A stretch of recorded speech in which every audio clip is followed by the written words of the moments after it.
10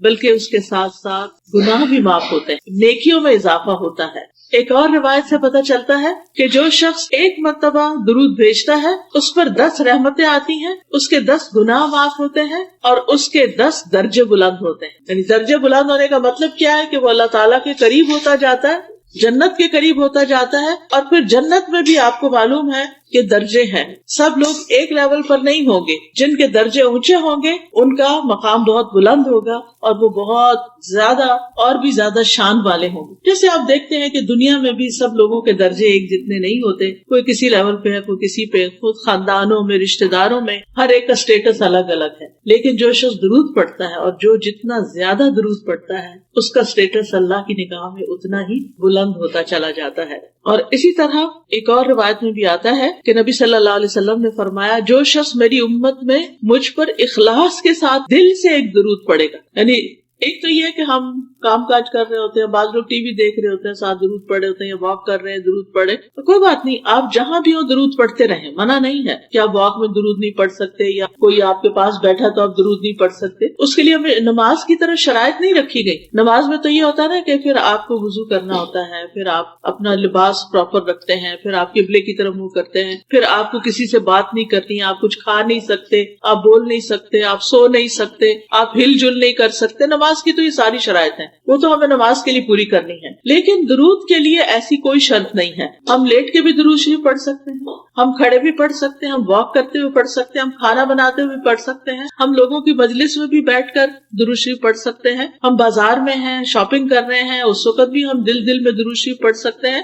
تو اس لیے جو شخص اخلاص کے ساتھ دل کے ساتھ درود پڑھے گا تو اللہ تعالیٰ اس پہ 10 رحمتیں بھیجے گا، 10 درجے بلند ہوں گے، 10 نیکیاں لکھی جائیں گی، 10 گناہ معاف ہوں گے۔ یہ 4 فائدے بتائے گئے ہیں ایک مرتبہ درود پڑھنے کے۔ پھر اسی طرح ایک اور روایت میں آتا ہے رسول اللہ صلی اللہ علیہ وسلم نے فرمایا جو شخص مجھ پر درود پڑھے تو جب تک وہ مجھ پہ درود پڑھتا ہے فرشتے اس کے لیے دعا کرتے رہتے، یعنی آپ نبی صلی اللہ علیہ وسلم کے لیے دعا کریں اور فرشتے آپ کے لیے دعا کرتے رہیں گے۔ ایک شخص نے عرض کیا اللہ کے رسول صلی اللہ علیہ وسلم کیا میں اپنی دعا کا 1/3 حصہ درود نہ کر لوں؟ تو آپ نے فرمایا کہ ہاں اگر تم چاہو تو ایسا کر سکتے ہو۔ اس نے کہا اگر 2/3؟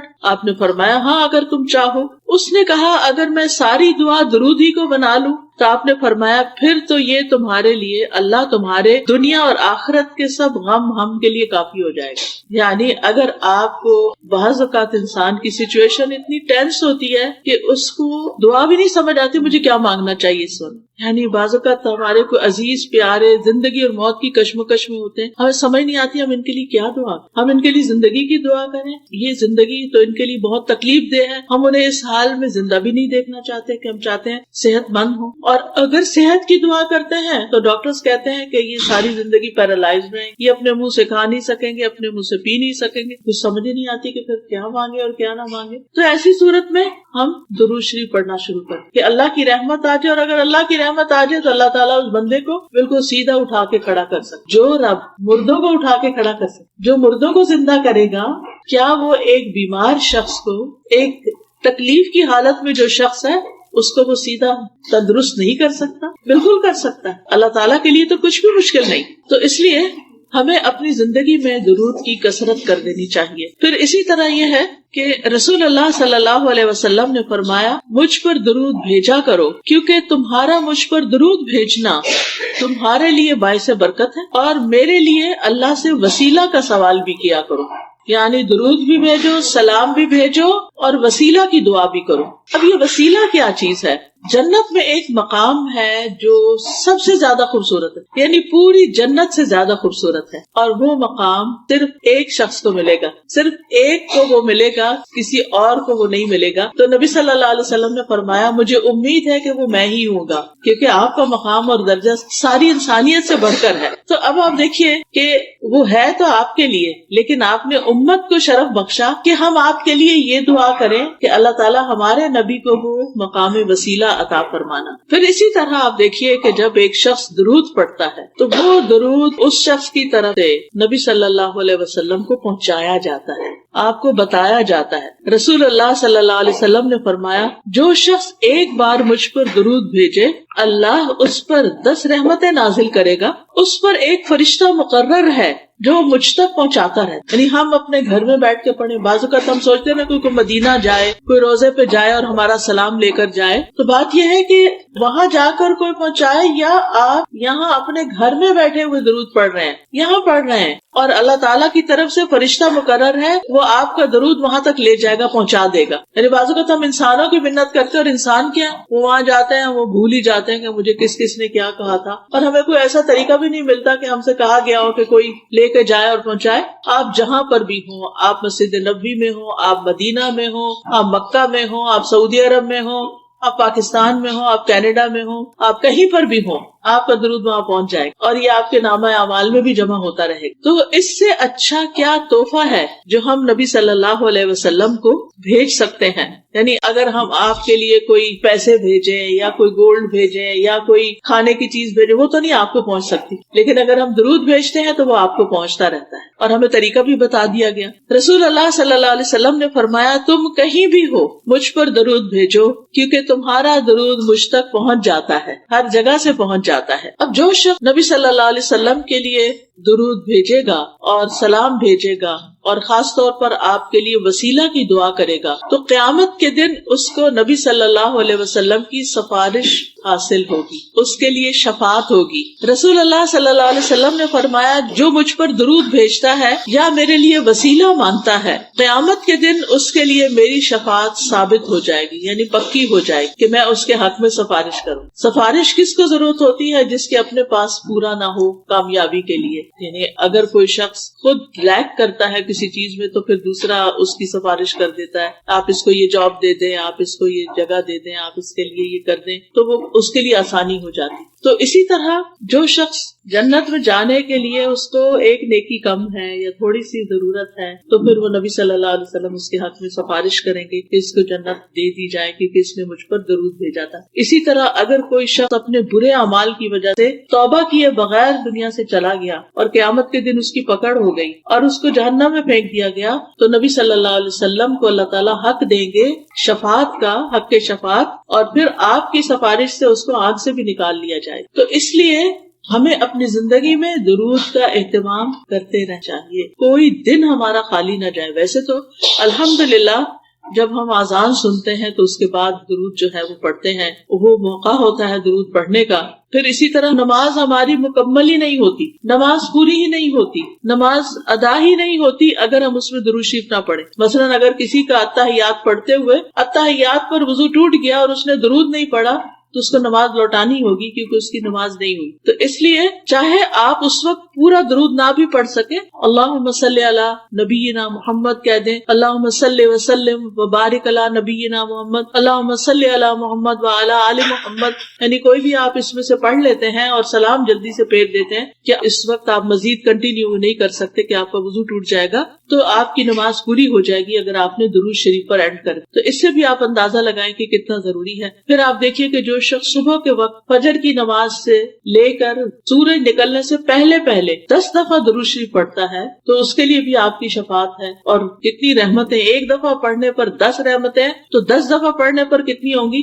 100 رحمتیں ہو جائیں گی. یعنی صبح ہی صبح اپنا دن شروع کرنے سے پہلے آپ 100 رحمتیں سمیٹ لیتے ہیں. پھر اسی طرح نبی صلی اللہ علیہ وسلم پر جب تک درود نہ پڑھا جائے دعا روک لی جاتی. یعنی کچھ دعائیں ایسی ہیں کہ جن میں ہمیں پہلے درود شریف پڑھنا ہی ہوتا ہے اور پھر اس کے بعد دعا مانگی جائے تو درود شریف اس دعا کو اوپر لے جانے کا سبب بنتا ہے. پھر اسی طرح آپ صلی اللہ علیہ وسلم نے فرمایا بخیل ہے وہ شخص، سٹنجی ہے وہ شخص کہ جس کے سامنے میرا ذکر کیا جائے اور وہ مجھ پر درود نہ پڑھے. درود پڑھنا جو ہے یہ جنت میں لے جانے والا کام ہے اور جو درود نہیں پڑھتا وہ جنت میں جانے کا راستہ کھو دیتا ہے. حضرت حسین بن علی رضی اللہ عنہ امام حسین سے مروی ہے کہ رسول اللہ صلی اللہ علیہ وسلم نے فرمایا جس کے پاس میرا ذکر کیا گیا یعنی میرا نام لیا گیا اور وہ مجھ پر درود پڑھنا بھول گیا، اس نے پڑھا ہی نہیں، صلی اللہ علیہ وسلم نہیں کہا. ہونا تو یہ چاہیے نا، جب بھی آپ کا نام لیا جائے تو دل ہی دل میں یا ہلکی سی آواز سے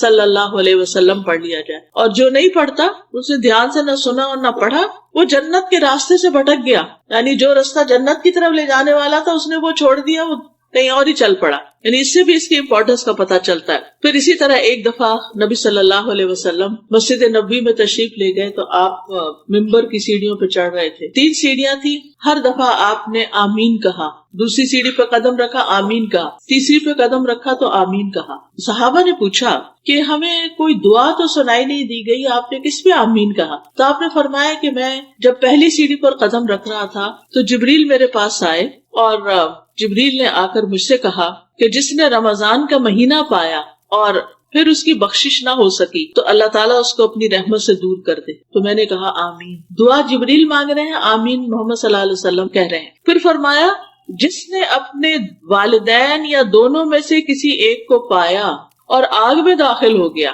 اس کو بھی اللہ اپنی رحمت سے دور کرے. کیا مطلب ہے اس کا؟ کہ جس نے اپنے والدین کو بڑھاپے میں پایا یا ویسے والدین اس کے پاس آئے اور اس نے ان کی خدمت نہ کی, ان کا خیال نہیں رکھا اور ان کو خوش نہیں کیا, تو پھر کیا ہے؟ اللہ اس کو اپنی رحمت سے دور کر دے. اللہ کے حق کے بعد سب سے پہلا حق والدین کا حق ہوتا ہے, بھلے انہوں نے زندگی میں ہمارے ساتھ کوئی زیادتی کی ہو. کیونکہ کچھ بچوں کو اپنے ماں باپ سے بہت شکایت ہوتی ہے, اور خاص طور پر جب بچے چھوٹے ہوتے ہیں تو اس وقت تو ان کو خامخواہ کی شکایتیں ہوتی ہیں, اور بعض اوقات وہ سمجھتے ہیں کہ ماں باپ کو تو کچھ پتہ ہی نہیں ہے, ہم زیادہ علامہ فلسفی بن گئے ہیں 4 جماعتیں پڑھ کے, اور ماں باپ تو بس یہ تو دیسی ہیں, پیچھے سے آئے ہیں, ان کو نہیں پتا کہ یہاں کیا ہوتا ہے. تو بات یہ ہے کہ ماں باپ کچھ بھی ہو, چاہے چٹے ان پڑھ ہی کیوں نہ ہو, ہم پر لازم ہے کہ ہم ان کی رسپیکٹ کریں, ہم ان کی کیئر کریں, ہم ان کا خیال کریں, چاہے وہ غلطیاں کر رہے ہوں. پھر بھی حضرت اسماء رضی اللہ تعالیٰ عنہا کی والدہ مشرکہ تھی, مشرک تھی, مسلمان نہیں ہوئی تھی. حضرت اسماء ہجرت کر کے مدینہ آ گئی تھی, کیونکہ جتنے بھی مسلم تھے انہوں نے مکہ چھوڑا, مدینہ آ گئے. اب ظاہر ہے بیٹی مدینہ میں ہے اور ماں مکہ میں ہے. اب ماں کو کچھ ضرورت پیش آتی ہے تو وہ مکہ آتی ہے ٹریول کر کے. اس زمانے کا ٹریول 8 دن سے پہلے پہنچتے نہیں تھے لوگ, اور وہ آ کے اپنی بیٹی کے پاس جاتی ہے اور کہتی ہے کہ بیٹی مجھے کچھ ضرورت ہے, کچھ مال کی ضرورت ہے, میری کچھ ضروریات ہیں تو تم پوری کرو. کیونکہ اس کو پتا تھا کہ ابو بکر کی بیٹی ہے رضی اللہ تعالیٰ عنہ کی, اور ابو بکر ایک مالدار انسان ہے اور بیٹی کے پاس بھی ہوگا تو بیٹی مجھے کچھ دے گی. اب ان کو پریشانی ہوئی کہ میری ماں تو مسلم ہی نہیں ہے, تو میں ان کے ساتھ اس میں سلوک کروں یا نہ, میں ان کو کچھ دوں یا نہ, شاید مجھے اپنا مال صرف مسلم ماں کو ہی دینا چاہیے تو ان کو نہیں دے سکتی. تو انہوں نے کہا اچھا میں ذرا ابھی آتی ہوں. پھر وہ نبی صلی اللہ علیہ وسلم کے پاس تشریف لائیں اور آپ سے پوچھا کہ اللہ کے رسول صلی اللہ علیہ وسلم, میری والدہ مکہ سے آئی ہیں اور وہ مسلمان نہیں ہیں اور وہ مجھ سے مدد چاہتی ہیں, کیا میں ان کی مدد کر دوں؟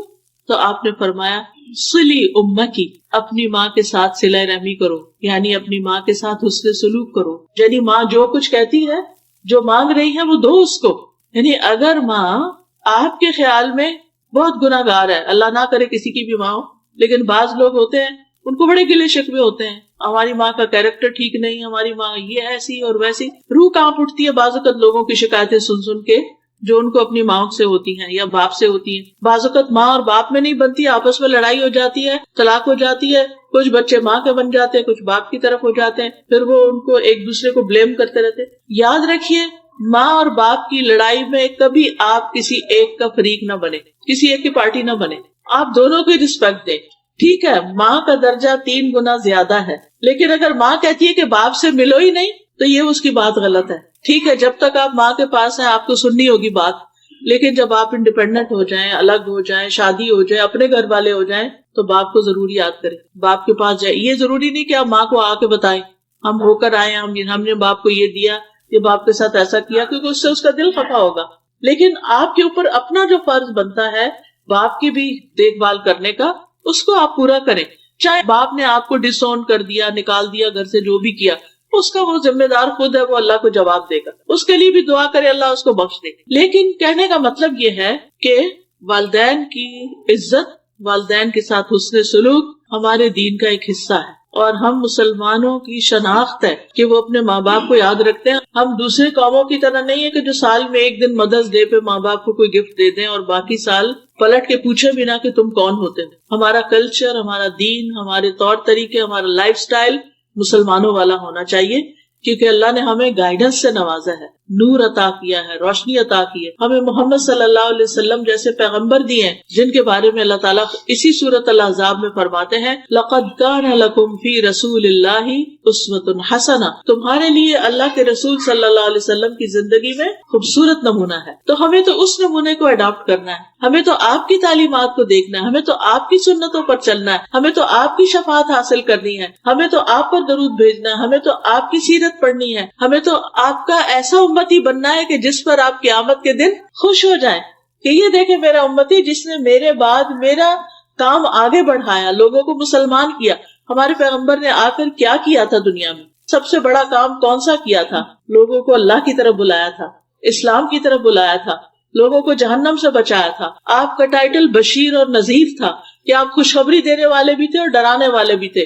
آپ نے لوگوں کو سب سے پہلے جو آپ پر وحی نازل ہوئی خاندان کو اکٹھا کیا، ان کو اسلام کے بارے میں بتایا، پھر بڑی بگر ایکسٹینڈیڈ فیملی اور باقی مکہ والوں کے لیے صفا پہاڑی پر چڑھ کر آپ نے لوگوں کو اسلام کی دعوت دی جس پر آپ کا چچا آپ کا بہت مخالف ہو گیا. تو ہمیں تو اس لیگیسی کو آگے لے کے چلنا ہے اور نبی صلی اللہ علیہ وسلم کے سچے پکے امتی بننا ہے کہ قیامت کے دن ہماری ملاقات ہو تو حوض کوثر پر ہم آپ کے ہاتھ سے پانی پینے والے ہیں، وہ پانی کہ جو شہد سے میٹھا، دودھ سے زیادہ سفید اور برف سے زیادہ ٹھنڈا ہے. آپ سوچیے کہ وہ کتنا لذیذ ہوگا، اور جو ایک دفعہ پیے گا اس کو پھر کبھی پیاس نہیں لگے گی. تو حشر کے میدان میں تو دھوپ بھی ہے اور گرمی بھی ہے اور پشیمانی بھی ہے اور خوف بھی ہے.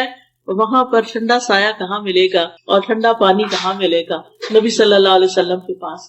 لیکن آپ کے قریب کون ہوگا؟ آپ نے فرمایا جس کے اخلاق بہت اچھے ہوں گے اور جس کے اندر عاجزی اور انکساری ہوگی. آپ نے کہا کہ قیامت کے دن تم میں سے سب سے زیادہ جو لوگ میرے قریب ہوں گے وہ ہوں گے کہ جن کے اخلاق اچھے ہوں گے، اور الموتون اکنافہم، جن کے کندھے جھکے ہوں گے. مطلب یہ نہیں کہ ایسے اڑا کے چلے، مطلب یہ ہے کہ جن کے اندر عاجزی ہوگی. آپ دیکھیں کہ جب آپ کسی کو توجہ دیتے ہیں تو ایسے اپنے کندھے ہلکے سے جھکا لیتے ہیں. جب آپ کسی سے پیار لیتے ہیں یا آپ کسی کے ساتھ ملتے ہیں تو آپ اس کے طرف جھک جاتے ہیں، تو آپ کے کندھے آگے کو ہو جاتے ہیں. آپ کسی کی بات سنتے ہیں تو آپ اس کی طرف متوجہ ہوتے ہیں تو کندھے جھک جاتے ہیں. تو آپ نے کندھے جھکانے والے کی تعریف کی کہ وہ قریب ہوں گے قیامت کے دن میرے، یعنی جن کے اندر انسانوں کی ہمدردی ہوگی، انسانوں کے ساتھ اچھا سلوک کرتے ہوں گے، ان کا خیال رکھتے ہوں گے. اور اس کی ابتدا جو ہوتی ہے وہ اپنے گھر سے ہی ہوتی ہے کہ اپنے بہن بھائیوں کے ساتھ، اپنے رشتہ داروں، اپنے والدین کے ساتھ، اپنے دوستوں کے ساتھ، جو بھی ہمارے ساتھ رہتے ہوں،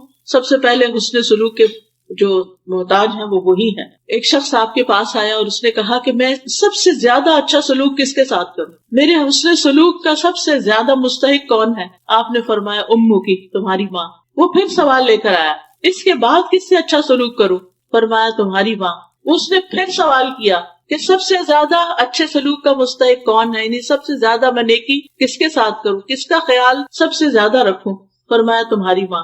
اس نے پھر سوال کیا کہ شاید اب مجھے کچھ اور پتا چلے، تو آپ نے فرمایا تمہارا باپ. تو باپ کی بھی عزت ہے، لیکن باپ کے مقابلے میں ماں کا مقام، عورت کا مقام اللہ کے رسول صلی اللہ علیہ وسلم نے بہت بڑھایا، اور اس انسان کو تعلیم دے کر ہم سب کو بھی سکھا دیا کہ ہمیں کیا کرنا ہے. کیونکہ ماں تکلیف زیادہ اٹھاتی ہے، ماں حمل اٹھاتی ہے، ماں پھر ولادت کی تکلیف اٹھاتی ہے، ماں دودھ پلاتی ہے، راتوں کو جاگتی ہے، تو پھر ہر سٹیپ کے حساب سے اس کا درجہ بھی بلند ہوتا چلا جاتا ہے. اور پھر تیسری دفعہ آپ صلی اللہ علیہ وسلم کے سامنے جبریل علیہ السلام نے دعا مانگی کہ جس کے سامنے آپ کا ذکر آئے اور وہ آپ پر درود نہ بھیجے، اللہ اس کو بھی اپنی رحمت سے دور کر دے.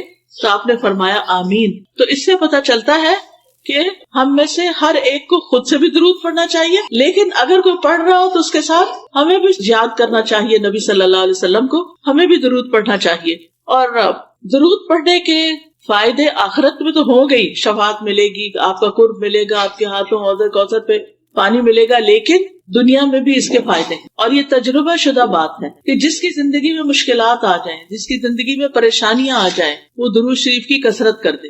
جو لوگ آپ میں سے عمرے پر گئے، جن کو سعادت اللہ نے نصیب کی، وہ لوگ مسجد قباء بھی گئے ہوں گے. مسجد قباء جانے کا ثواب کتنا ہے کہ جو شخص اپنے گھر سے وضو کر کے چلے، مسجد قباء جائے، وہاں 2 رکعت نماز پڑھے، اس کو پورے عمرے کا ثواب ملتا ہے. یہ ہمیں نبی صلی اللہ علیہ وسلم نے بتایا. تو مسجد قباء کے ایک امام ہیں شیخ صالح المغامسی. صالح مغامسی جو تھے ان کے دل میں کوئی تکلیف ہو گئی تو ان کا ہارٹ کا آپریشن ہوا. جب ہارٹ کا آپریشن ہوا, آپریشن تو اچھا ہو گیا, لیکن نیکسٹ ڈے پتا چلا کہ خون واپس دل کے اوپر جم رہا ہے اور بہت خطرناک صورت پیدا ہو گئی ہے اور دوبارہ آپریشن کرنا پڑے گا. اب جب وہ ہوش میں تھے, وہ خوش تھے پہلے کہ میرا آپریشن کامیاب ہو گیا, لیکن انہوں نے دیکھا کہ 10 ڈاکٹر آ گئے اور وہ آپس میں ڈسکشن کر رہے ہیں, تو ان کو سمجھ آئی کہ یہ کوئی مسئلہ گڑبڑ ہے. بہرحال انہوں نے آ کے خبر سنائی کہ آپ کا آپریشن دوبارہ ہوگا. اب آپ سوچئے کہ ایک شخص ایک دفعہ سرجری سے گزرا ہے اور دوسری دفعہ اب اس کی سرجری ہونے لگی ہے. تو اب کیا ہوا کہ کہتے ہیں کہ شیخ یہ خبر سن کے بے ہوش ہو گئے اور کلمہ پڑھنے لگے, اشہد ان لا الہ الا اللہ اشہد ان محمد رسول اللہ. کہ انہیں یہ لگا کہ اب تو میں دوبارہ بچتا نہیں ہوں, میری تو جان جانے والی ہے. اور اس کے ساتھ ہی انہوں نے کہا کہ ٹھیک ہے آپ آپریشن کرتے ہیں تو کر لیجئے. اب ہوا یہ کہ وہاں پر ایک نرس تھی, لبنانی نرس, اس نے دیکھا کہ شیخ بہت پریشان ہے. وہ شیخ سے بڑی متاثر تھی. وہ پتا چلا کہ مسجد قباء کے امام ہے, تو آپ سوچئے کہ اگر ہمیں بھی پتا چلے تو ہم ضرور زیارت ملاقات کے لیے جائیں کہ اتنی بڑی شخصیت آئی ہے. تو نرس کو جب پتا چلا کہ شیخ کا آپریشن دوبارہ ہو رہا ہے اور اتنی بڑی تکلیف دوبارہ اٹھانے لگے ہیں, تو چونکہ لبنانی بھی عرب ہوتے ہیں, تو وہ شیخ سے کہنے لگی یا صالح صلی علی النبی وربی یفرج. شیخ صالح تم درود کیوں نہیں پڑھتے, اللہ مشکل آسان کر دے گا. سبحان اللہ. شیخ نے اسی وقت شروع کر دیا اللہم صلی علی محمد وعلی آل محمد, اللہم صلی علی محمد وعلی آل محمد, پڑھنا شروع کر دیا. شیخ اپنا یہ قصہ خود سناتے ہیں صحیح ہونے کے بعد, قسم اٹھا کے کہ کوئی چیز اندر تبدیل ہو گئی. یہ درود پڑھ رہے تھے اور کوئی چیز اندر تبدیل ہو گئی, اور جو میرے آپریشن کے لیے سارا تیاری کر کے رکھی ہوئی تھی وہ دھری کی دھری رہ گئی. یعنی کہ اینڈ میں دوبارہ انہوں نے جب ہارٹ کو اسکین کیا ہوگا یا جو بھی اللہ جانے کیا, جب انہوں نے الٹرا ساؤنڈ کی اسکرین دیکھی تو حیران ہو گئے کہ یہ تو سب کچھ ٹھیک ہو گیا ہے, سب تبدیل ہو گیا اندر, تب ضرورت نہیں رہی. اور شیخ اس وقت پھر رونا شروع ہو گئے کہ یہ درود شریف کی برکت سے ہوا. تو آپ دیکھیے کہ یہ کسی عام انسان کا قصہ نہیں ہے. شیخ ہیں جو خود لوگوں کو ہر وقت تعلیم دیتے ہیں. ان کے اتنے بے شمار لیکچر ہیں. میں ہر ہفتے ان کے لیکچر, جب میں تدبر قرآن ویکینڈ میں میری کلاس ہوتی ہے قرآن مجید کی تفسیر کی, تو میں ان کو ضرور سنتی ہوں. اور اب تو ویک ڈیز میں بھی ہو رہی, تو الحمدللہ اللہ نے موقع دیا. تو ماشاءاللہ یہ اتنی اچھی قرآن کی تفسیر کرتے ہیں, عربی میں ہوتی ہے obviously, اتنی اچھی تفسیر کرتے ہیں کہ بالکل نئے طریقے سے چیزیں سمجھ میں آتی ہیں.